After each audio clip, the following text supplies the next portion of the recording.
নমস্কার বন্ধুরা, তিন দিদি ফেশনের আরেকটা নতুন এপিসোডে সবাইকে স্বাগত জানাই। আশা করি আপনারা সকলেই খুব ভালো আছেন। আজকে আমরা আপনাদের জন্য নিয়ে এসেছি একটা দারুণ স্বাদের নিরামিষ রেসিপি। আজ আমরা বানাবো হচ্ছে নিরামিষ মোচার ঘন্ট। আমি জানি আপনারা সকলেই হয়তো মোচার ঘন্ট বানান এবং সকলে হয়তো একভাবে বানান না। আমরা যেভাবে এই রেসিপিটা আজকে তৈরি করব সেটাই আপনাদের সঙ্গে শেয়ার করছি। আপনারা কিন্তু প্লিজ কমেন্ট করে জানাবেন যে আপনারা কিভাবে মোচার ঘন্ট রান্না করেন। তাহলে প্রথমে দেখিয়ে দিই আমরা কি কি উপকরণ আজকে রান্নায় ব্যবহার করব।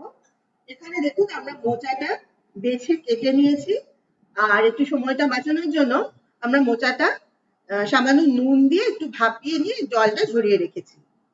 এখানে রেখেছি হচ্ছে ডাল বাটা, কিছুটা মটর ডাল আমরা কাল রাতে ভিজিয়ে রেখেছিলাম, সকালে সেটা বেটে নিয়েছি।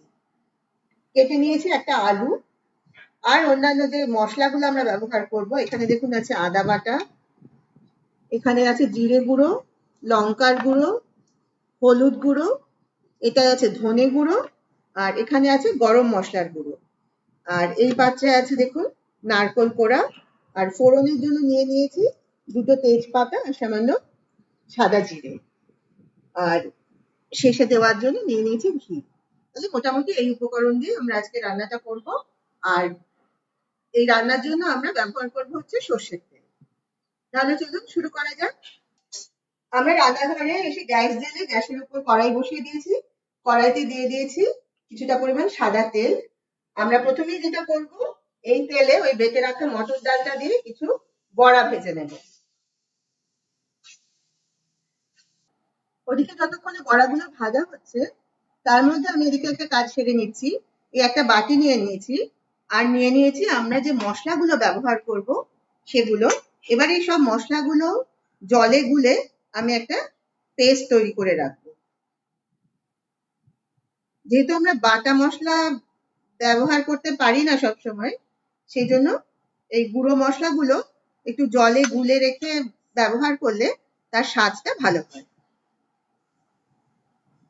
নিলাম কিছুটা আদা বাটা, নিচ্ছি হাফ চামচ লঙ্কার গুঁড়ো,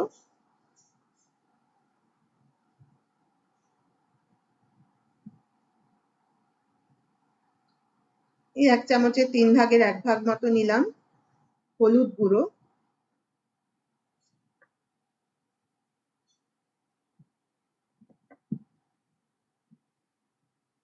দিয়ে দিচ্ছি হাফ চামচ মতো জিরে গুঁড়ো, আর নেব এই হাফ চামচ মতো ধনে গুঁড়ো। এবার এই সব মশলাগুলো সামান্য জল দিয়ে গুলে রেখে দেব।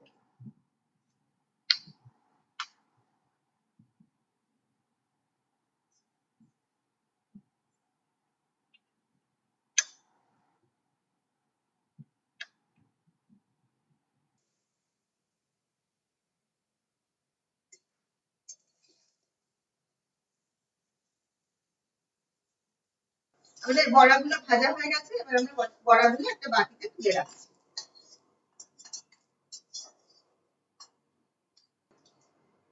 আমরা বড়াটা তুলে দিয়ে কড়াইতে দিয়ে দিয়েছি পরিমাণ মতো সর্ষের তেল। তার মধ্যে এবার ফোড়নে সাদা জিরে আর তেজপাতা দুটো দিয়ে দিলাম।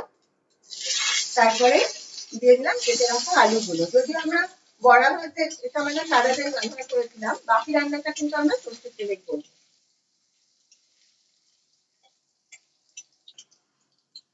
আমরা আলুর মধ্যে আন্দাজ করে নুন দিয়ে দিলাম। এই নুন মিষ্টি বা ঝালটা কিন্তু আপনারা আপনাদের পছন্দ অনুযায়ী যে যেরকম খান সেই মাপ মতো দেবেন।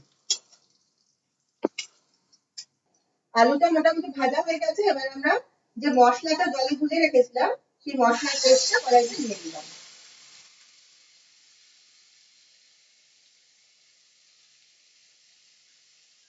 এই মশলার বাটি দিয়ে দিচ্ছি সামান্য জল। এবার আলুটা এই মশলার সঙ্গে একটু কষিয়ে নিয়ে তারপরে আমরা ভাপিয়ে রাখা মোচাটা দেবো। আলুটা মশলার সাথে মোটামুটি কষানো হয়ে গেছে। এবার আমরা ওই ভাপিয়ে রাখা মোচাটা কড়াইতে দিয়ে দিলাম।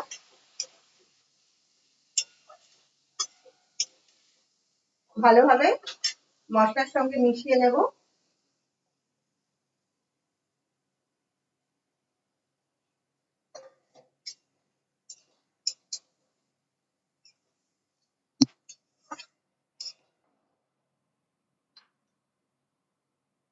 এবার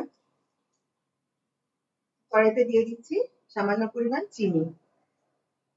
যে কোনো নিরামিষ তরকারিতে কিন্তু একটু চিনি দিলে স্বাদটা খুব ভালো হয়। আর সামান্য নুনও দিয়ে দিলাম। নুনটা বেশি দিইনি কারণ মোচাটা ভাপানোর সময় নুন দেওয়া ছিল, আর আলু ভাজাতেও নুনটা দেওয়া হয়েছে, তাই এখন নুনটা অল্প পরিমাণে দেওয়া হলো।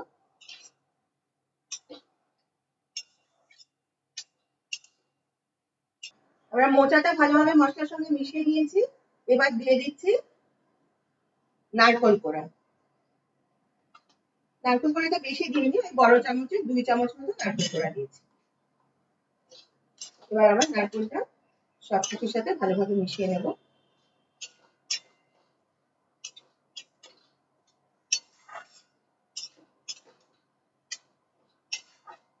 এবার কড়াইটা 5 মিনিট মতো সময় ঢাকা দিয়ে রাখবো। এই সময় আঁচটা কিন্তু কম করে রাখতে হবে। মিনিট 5 কেটে গেছে। এবার কড়াইয়ের ঢাকাটা তুলে একবার দেখে নিই আলুটা সেদ্ধ হয়েছে কিনা। দিদি একবার দেখে দাও আলুটা সেদ্ধ হয়েছে কিনা। হ্যাঁ, আলুটা সেদ্ধ হয়েছে। আচ্ছা, এবার তাহলে ওই ভেজে রাখা বড়াগুলো কড়াইতে দিয়ে দিই। দিয়ে ভালোভাবে নেড়ে আর মিনিট 5 রেখে দেবো ঢাকা দিয়ে, তাহলে আমাদের আজকের রেসিপিটা তৈরি হয়ে যাবে। আমাদের আজকের এই রান্না নিরামিষ মোচার ঘন্ট। আমরা একেবারে রান্নার শেষ পর্যায়ে এসে গেছি। শুধু তরকারিটা নামানোর আগে আমরা দিয়ে দিচ্ছি 1 চামচ ঘি, আর তারপরে দিয়ে দেব গরম মশলার গুঁড়ো।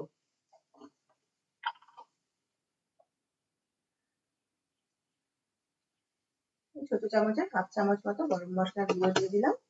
এবার সবটা একটু মিশিয়ে দেবো ভালো করে, তারপরে গ্যাসটা অফ করে দেবো। আমরা এই যে গরম মশলার গুঁড়োটা ব্যবহার করলাম, এটা কিন্তু মানে কেনা গুঁড়ো নয়। আমরা বাড়িতে দারচিনি আর এলাচ গুঁড়ো করে এই মশলাটা তৈরি করি। এটা কিন্তু গন্ধটা খুব ভালো হয়। কেনা গরম মশলা গুঁড়োর থেকে এই মশলার কিন্তু গন্ধটা অনেক বেশি ভালো হয়।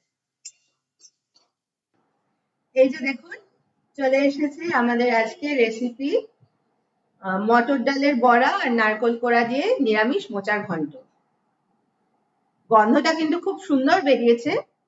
আপনারা প্লিজ একবার অন্তত এইরকম ভাবে মোচার ঘন্টটা রান্না করে দেখবেন। আশা করি সকলেরই খেতে খুবই ভালো লাগবে। আর ভিডিওটা যদি ভালো লাগে তাহলে প্লিজ একটা লাইক দেবেন আর শেয়ার করবেন আপনাদের সব পরিচিতদের সঙ্গে। আর যারা যারা এখনো পর্যন্ত আমাদের এই 3 দিদির হেসেল চ্যানেলটা সাবস্ক্রাইব করেননি, তাদের সবার কাছে আমাদের একান্ত অনুরোধ, এই 3 দিদির হেসেল ইউটিউব চ্যানেলটা আপনারা প্লিজ প্লিজ সাবস্ক্রাইব করুন আর পাশের বেল আইকনটা প্রেস করে দিন। তাহলে কি হবে, আমরা যখনই এই চ্যানেলে কোনো নতুন ভিডিও আপলোড করব তার নোটিফিকেশন কিন্তু আপনাদের কাছে চলে যাবে। কাজে এই ধরনের লোভনীয় রেসিপিগুলো যদি মিস করতে না চান তাহলে কিন্তু অবশ্যই আমাদের চ্যানেলটাকে সাবস্ক্রাইব করুন। আর আজ তাহলে এই পর্যন্তই। আবার আগামীকাল আপনাদের সঙ্গে দেখা হবে একটা নতুন রেসিপি নিয়ে। সবাই ভালো থাকবেন। নমস্কার।